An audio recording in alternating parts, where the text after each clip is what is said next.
Srimad Bhagwad Gita, Chapter-6, Sloka 23. Siddhant, we will do chanting.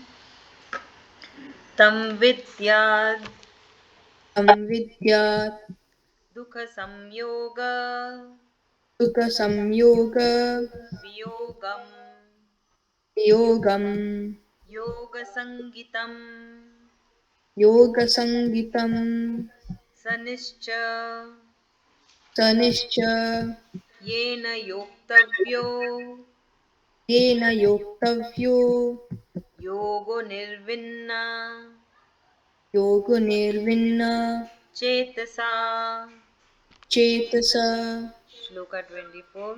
Sankalpa सङ्कल्प प्रभवान् कामांस् प्रभवान् कामान् त्यक्त्वा सर्वान् त्यक्त्वा सर्वान् शेषतः शेषतः मनसैवेन्द्रियग्रामं मनसैवेन्द्रियग्रामं विनियम्य विनियम्य समन्ततः.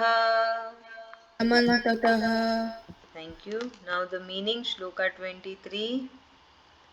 Tam, that, Vidyat, you should know, Dukha, sorrow, Sanyog, in connection with, Viyogam, remove or separate, Yoga Sanjitam, definition of Yog, Saha, that, Nishchayena, firm conviction or absolutely sure, Yoktavya, should be practiced, Yoga, Yog, Anivirna, permission or negative feeling, Chetasa, mind.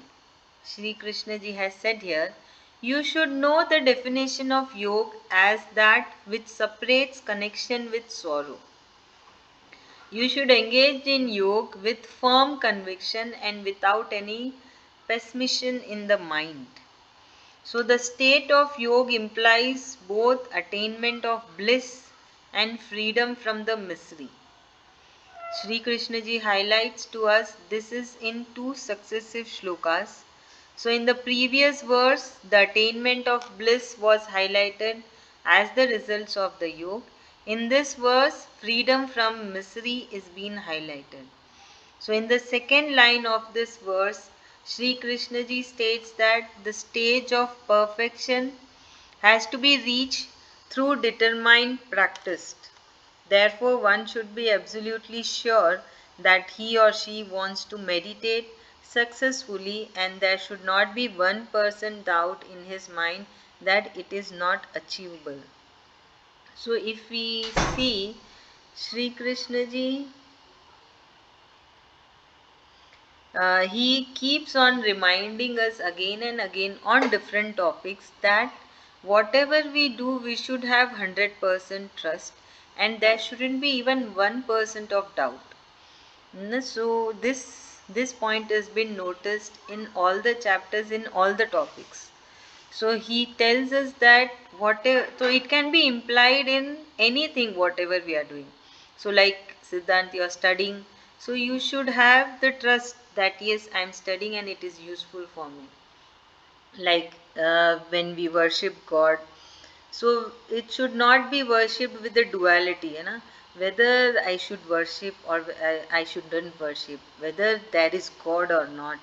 The same way Sri Krishna ji is saying here that when you meditate, there shouldn't be 1% of doubt as well that I will be able to meditate or not. Basically, we should have trust on the Supreme Lord, plus we should have the positive thoughts ki we can do, yes I can do, even though it is difficult. So we can take this as a general topic for anything and everything, that whatever we do, we should basically have trust and there shouldn't be any doubt.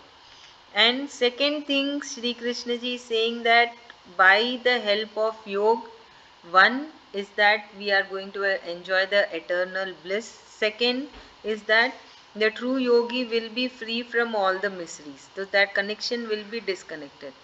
So it's very obvious how the yogi will be free from all the miseries, because the yogi is not like a common man. Na?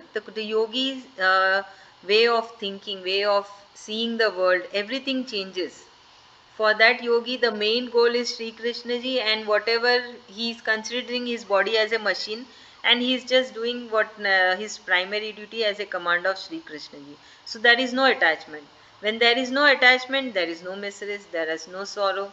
When we are sad, when we want something, or when we are expecting something, there is expectation. Even when we say we don't have expectation, but expectations are there, then only we are sad or sorrow. No, if you think, how does sad and sorrow comes, how does happiness come? It is all because of the entanglement, because of the attachment, because of the expectations. So a true yogi is far beyond with all these things. He has left all these things. He is far beyond the expectation, what we say, expectations and all this. He is far beyond with all this, and then he is obviously free from all the sorrows of this worldly material things. This is how it goes, no, that true yogi is free from whatever is happening. He or she will consider that it is the command of Sri Krishna ji. So that true yogi is not affected by the happenings in the life, challenges in the life, situations in the life. So that is the level of a true yogi. So that level can be attained by meditation as well. So if we see, Sri Krishna ji has given us many options, many options to become a true yogi and to gain moksha. So this chapter 6 is about the meditation. So he is saying even by meditation a person can become a true yogi and attain moksha, and these are the benefits. Siddhant, would you like to say? Yes, ma'am. So here, Lord Shri Krishna is talking about the meditation and how it will help you attain the moksha, and how it will also help you turn into yogi on the path of yogi and moksha as well. And that he's saying that you should always show your full devotion, follow what Lord Shri Krishna himself has said, and that yogis, they think differently to an average human who has materialistic desires. A true yogi leaves off materialistic desires and only follows the path of moksha along with primary duties. Now, meditation will help us with like discipline and all of that. Thank you so much, Ritu Babi. Yes. So in the shloka, Krishna ji is saying about how the yogi meditates, and when he reaches the ultimate level of meditation, he does not distinguish between sorrow and joy. For him, sorrow is also, he's not affected by sorrow things also. And just like every activity requires 100% focus and dedication, even meditation has to be done with 100% confidence that it will lead us to results, and people should not have even 1% doubt. That is what Krishna ji is saying. Thank you. Now, Shloka 24.